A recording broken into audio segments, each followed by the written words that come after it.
Hi, my name is Carl Ahrens, for those of you who have never seen me, and this is my very first video to those of you who are receiving some of the first codas.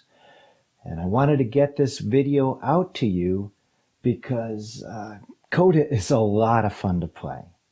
But there's a bit of a learning curve right at first, and I want to prepare you for that so you can have a more encouraging set of initial experiences. Keep in mind, this is my first video and I'm still learning the settings on the camera. I have no idea what I'm doing, but they can't help but get better over time because I'll be making a lot of these.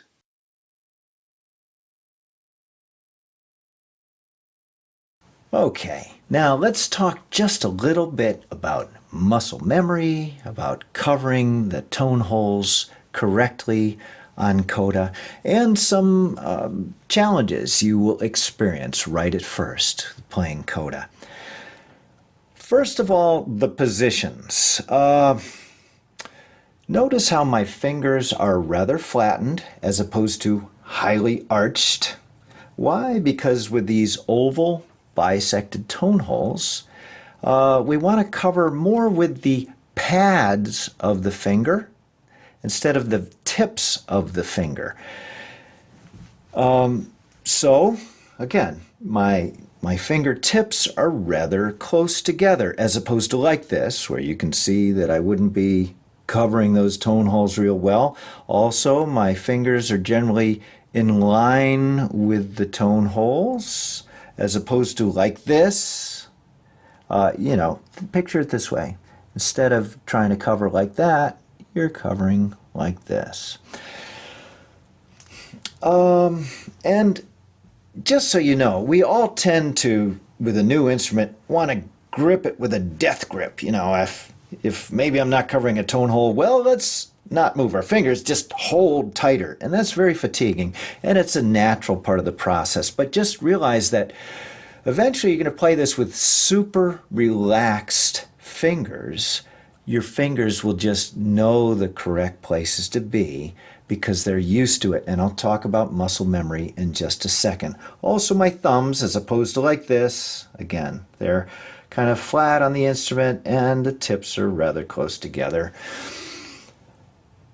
Okay, an exercise that you can do to get very used to holding this to where it begins to feel like an extension of your hands is, one, just to handle it a lot. But when you can do this, let's say you're watching a movie with your family or you're just sitting with your feet up, you can just, without even blowing on the instrument, just walk up the scale, walk up and down the scale.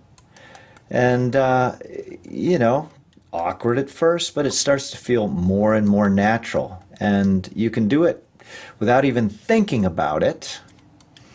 And that'll start to make this feel very much, your fingers very much at home. Now, you have had difficulties like this in the past. When you learn to write, you forget because our mind compresses difficulties in the past. Otherwise, we'd never try anything new. You learn to tie your shoes. Here's a little example, but it's very true. Let's say that you borrowed money from the mob again, like you didn't learn the first time, and you don't pay them back in time, so they break your right hand, okay, to just, get the point across to you. You need to pay your bills on time. Well, what are you going to do? You can't write with this poor hand. You got to write with your left hand now, which is not your dominant hand. And you try writing, it's super awkward. You make this scrawl nobody can read. It's all shaky. You're also into basketball and you're not used to dribbling with your left hand. Not that you're likely to play basketball with one hand if this one's broken. Okay, but it's awkward. But after a while, this feels more and more natural to where one day you come to see me and you want to borrow my car. And so I toss you the keys and you grab them with your left hand now. Why? It just feels natural. This hand has become very proficient in many areas that it never was before you were forced to use it. That's called muscle memory. It has to do with neurons firing and neural pathways.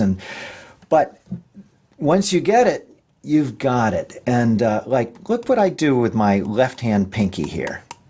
Your pinky, unless you practice this, your pinky probably isn't going to work like that, but that's muscle memory.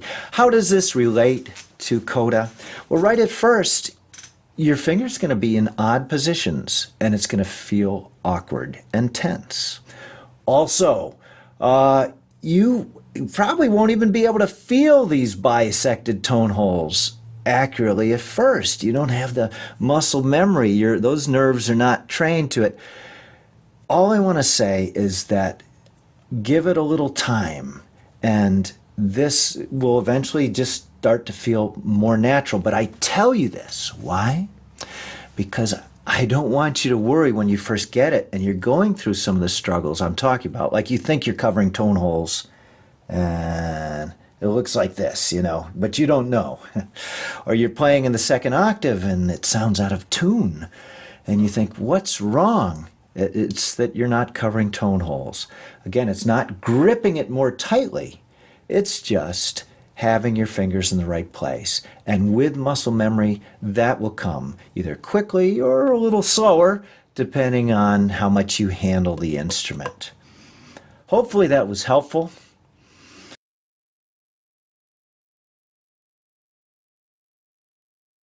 What's the best way to get up and running on Coda quickly? If you're a confident musician, you'll probably just start playing songs right away. That may work for you, but I suggest that you use the included Coda book, which, by the way, the fingering charts are on the back page of the book. Why do I suggest that? Well, you're doing something new, and if there are too many variables at once, you might not know what's going wrong. If you start out, however, with this book, starts you out with just simple BAG songs like Hot Cross Buns, Mary Had a Little Lamb, B-A-G, B-A-G, G-G-G-G, A-A-A-A, B-A-G. And from there, you'll go on. It'll start you off first playing songs on the lower chamber, and then playing them with the same fingering on the upper chamber, and eventually you'll be crossing over the two chambers. You could also, if you've got one of our other books, our Carol's books, or our 300 Celtic, or our Learning to Play, you could just play the lower chamber, which has pretty extensive range, and just play that at first. But I suggest you try the Coda book as a methodology to take you step by step if you read music.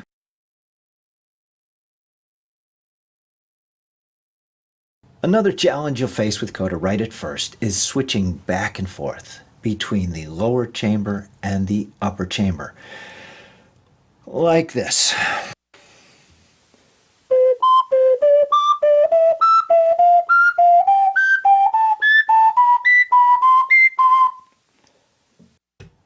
Now that becomes very natural over time to where you forget that you're doing it.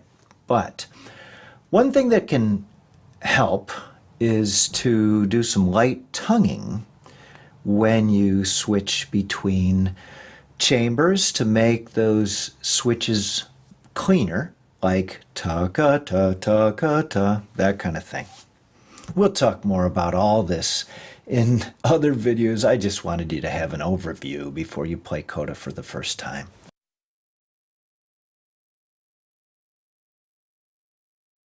Another challenge you'll have with Coda at first is the overlapping notes. You can play middle B like this on the lower chamber, or like this on the upper chamber.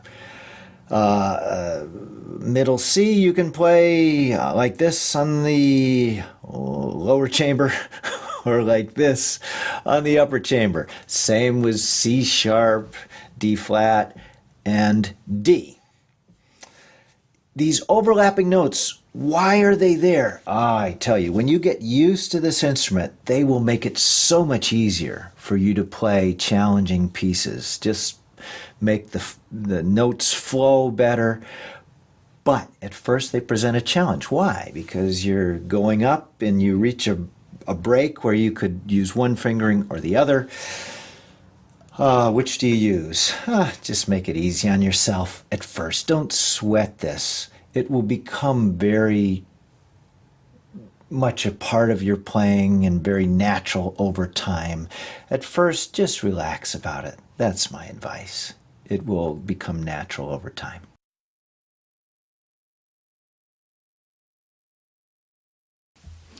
I'm tired, but I'm going to play you a song.